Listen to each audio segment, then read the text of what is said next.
Assalamualaikum warahmatullahi wabarakatuh.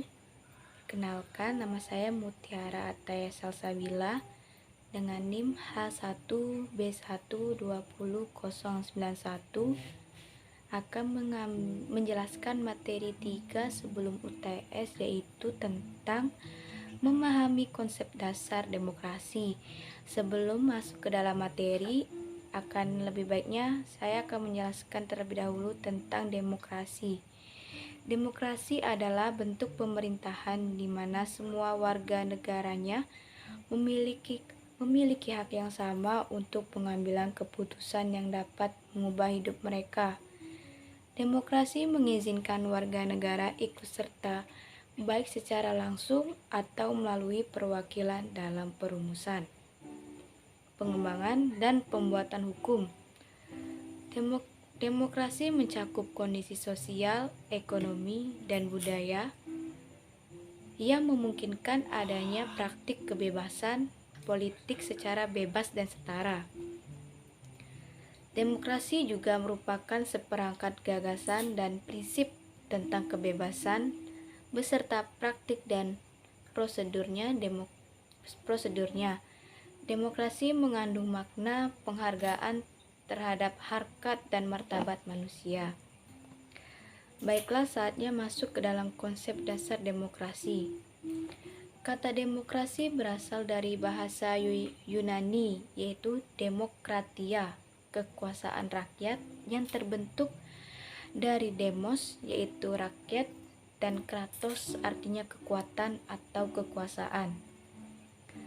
Pada abad ke-5 sebelum Masehi, untuk menyebut sistem politik negara kota Yunani, salah satunya Athena. Kata ini merupakan antonim dari aristokratis yang artinya kekuasaan elit. Secara teoretis, kedua definisi tersebut saling bertentangan, namun kenyataannya sudah tidak jelas lagi. Sistem politik Athena klasik misalnya memberikan kewarganegaraan demokratis kepada pria elit yang bebas dan tidak menyertakan budak dan wanita dalam partisipasi politik. Di semua pemerintahan demokrasi sepanjang sejarah kuno dan modern, kewarganegaraan demokratis tetap ditempati kaum elit sampai semua penduduk dewasa. Di sebagian besar negara demokrasi modern benar-benar bebas setelah perjuangan gerakan hak suara pada abad ke-19 dan 20. Kata demokrasi sendiri sudah ada sejak abad ke-16 dan berasal dari bahasa Prancis pertengahan dan Latin pertengahan lama. Konsep demokrasi lahir dari Yunani kuno yang dipraktikkan dalam hidup bernegara antara abad ke-4 sebelum Masehi sampai dengan abad ke-6 sebelum Masehi. Demokrasi yang dipraktikkan pada waktu itu adalah demokrasi langsung. Artinya, hak rakyat untuk membuat keputusan-keputusan politik dijalankan secara langsung oleh seluruh rakyat atau warga negara. Suatu pemerintahan demokratis berbeda dengan bentuk pemerintahan yang kekuasaannya dipegang satu orang seperti monarki atau sekelompok kecil, seperti oligarki. Apapun itu perbedaan yang berasal dari filosofi Yunani ini, sekarang tampak ambigu karena beberapa pemerintahan kontemporer mencampur aduk elemen-elemen demokrasi, oligarki, dan monarki. Karl Popper mendefinisikan demokrasi sebagai sesuatu yang berbeda dengan kediktatoran atau tirani, sehingga berfokus pada kesempatan bagi rakyat untuk mengendalikan para pemimpinnya dan menggulingkan mereka tanpa perlu melakukan melakukan revolusi. Ada beberapa jenis demokrasi, akan tetapi hanya ada dua bentuk dasarnya. Keduanya menjelaskan cara seluruh rakyat menjalankan keinginannya. Bentuk demokrasi yang pertama adalah demokrasi langsung, yaitu semua warga negara berperan langsung dan aktif dalam pengambilan keputusan pemerintahan. Di kebanyakan negara demokrasi modern, seluruh rakyat masih merupakan satu kekuasaan berdaulat, namun kekuasaan politiknya dijalani secara tidak langsung melalui perwakilan yang disebut demokrasi perwakilan. Konsep demokrasi perwakilan muncul dari ide-ide dan institusi yang berkembang pada abad pertengahan Eropa, era pencerahan dan revolusi Amerika Serikat dan Prancis. Masuk ke dalam faktor-faktor yang mempengaruhi demokrasi. Demokrasi dipengaruhi oleh beberapa faktor, termasuk pembangunan ekonomi, sejarah, dan masyarakat madani. Hal ideal dari demokratisasi adalah menjamin rakyat punya hak memilih dan suara dalam sistem politik negaranya. Faktor-faktor yang dianggap memengaruhi demokratisasi paling umum adalah yang pertama yaitu kekayaan. PDB, produksi domestik bruto atau kapita, yang lebih tinggi berkaitan dengan demokrasi. Meski beberapa pihak mengklaim bahwa negara demokrasi terkaya tidak pernah jatuh ke otoritarisme. Bangkitnya Hitler dan Nazi di Jerman, Weimar merupakan contoh pembantah yang menjadikan klaim tersebut. Sekadar truisme belakang, ada pula pandangan umum bahwa demokrasi sangat jarang sebelum revolusi industri. Penelitian empiris mendorong banyak orang percaya bahwa pembangunan ekonomi meningkatkan kemungkinan transisi ke demokrasi, atau disebut juga teori modernisasi atau menguatkan negara demokrasi yang sudah ada. Sebuah penelitian menemukan bahwa pembangunan ekonomi mendorong demokratisasi dalam jangka menengah saja. Hal ini dikarenakan pembangunan dapat memperkuat pemimpin pertahanan, tetapi menyulitkan mewariskan negara kepada putranya atau orang kepercayaannya setelah masa jabatannya berakhir. Namun demikian, perdebatan tentang apakah demokrasi merupakan akibat dari kekayaan, penciptaan kekayaan, atau keduanya tidak berhubungan masih belum dapat disimpulkan. Yang kedua yaitu kesetaraan sosial. Daron Acemoglu dan James A. Robinson berpendapat bahwa hubungan antara kesetaraan sosial dan transisi demokrasi agak rumit. Rakyat tidak memiliki insentif yang cukup untuk memberontak melawan masyarakat egaliter, contohnya Singapura. Jadi kemungkinan demokratisasi semakin rendah. Di masyarakat yang senjang, contohnya Afrika Selatan era apartheid, redistribusi kekayaan dan kekuasaan di dalam demokrasi akan merugikan kaum elit sehingga mereka berupaya mencegah demokratisasi. Demokratisasi lebih mungkin muncul di tengah-tengah di negara yang kaum elitnya mewariskan konsensi karena mereka menganggap ancaman revolusi bisa terwujud dan biaya konsensi tidak terlalu tinggi.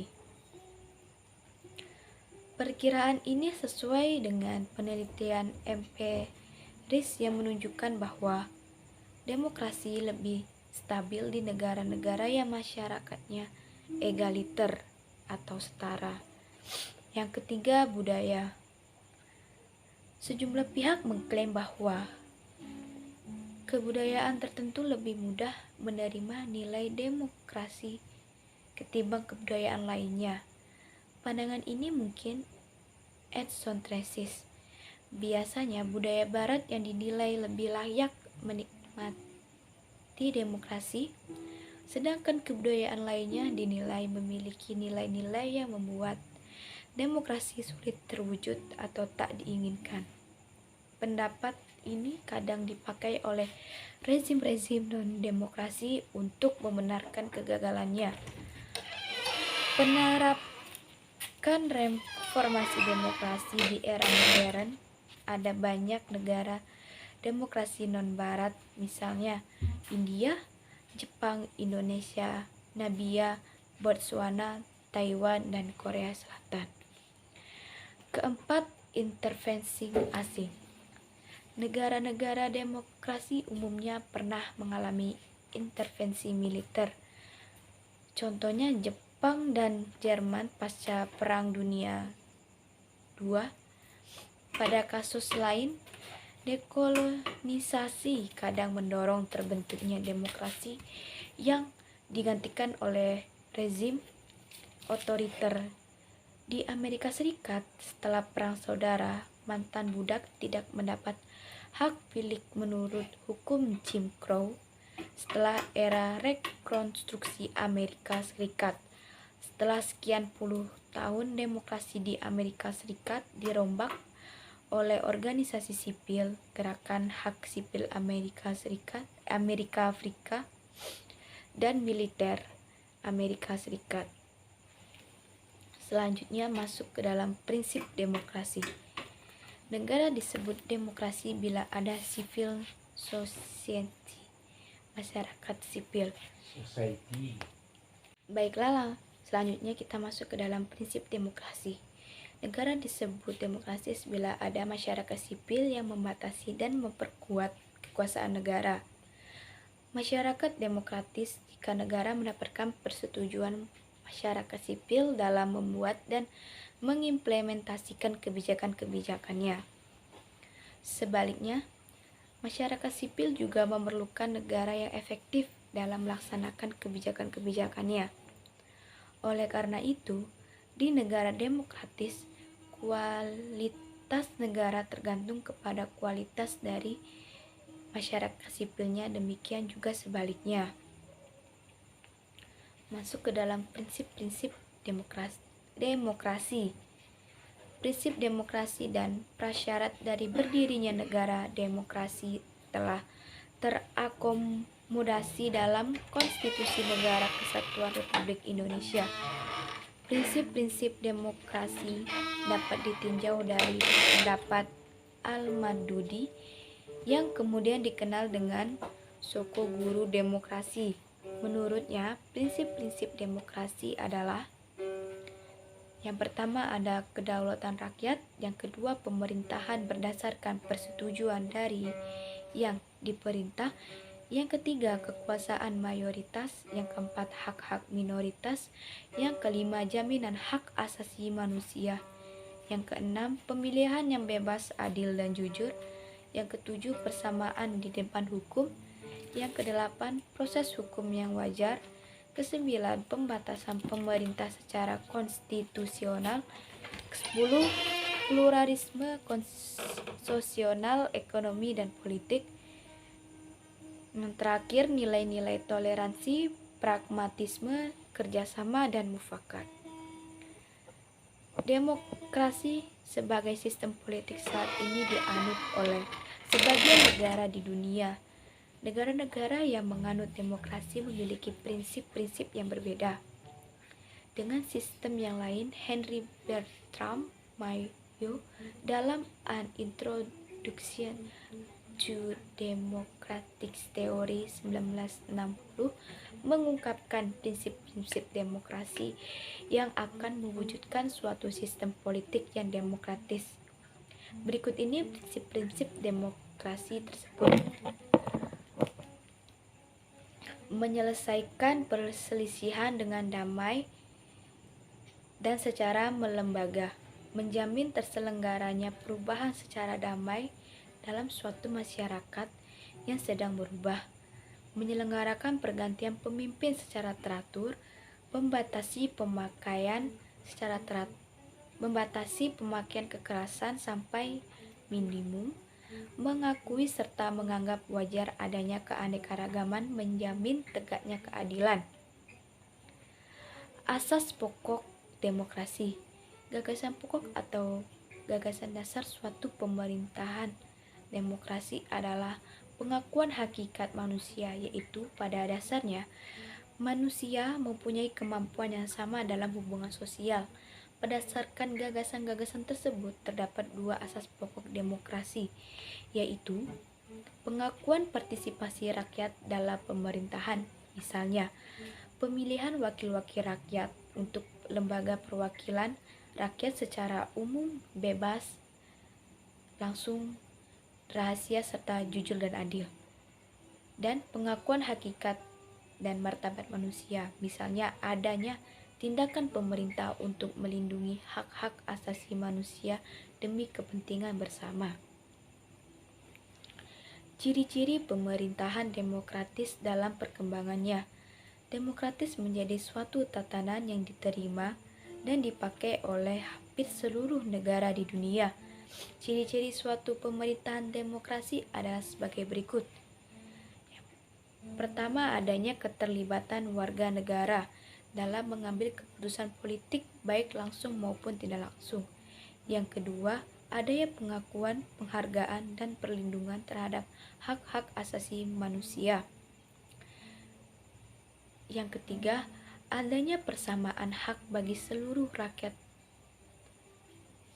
dalam segala bidang.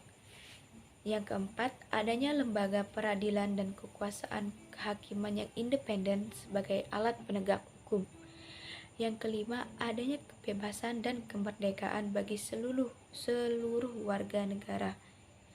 Yang keenam, adanya pers atau media massa yang bebas untuk menyampaikan informasi dan mengontrol perilaku dan kebijakan pemerintah. Yang keenam, adanya pemilihan umum untuk memilih wakil rakyat yang duduk di lembaga perwakilan rakyat. Yang ketujuh, adanya pemilihan umum yang bebas, jujur, adil, dan menentukan pemimpin negara dan pemerintahan secara anggota lembaga perwakilan rakyat. Dan yang terakhir, adanya pengakuan terhadap perbedaan keragaman, suku, agama, golongan, dan sebagiannya. Sekian materi yang dapat saya sampaikan, lebih kurangnya saya mohon maaf. Wabillahi taufik walhidayah. Wassalamualaikum warahmatullahi wabarakatuh.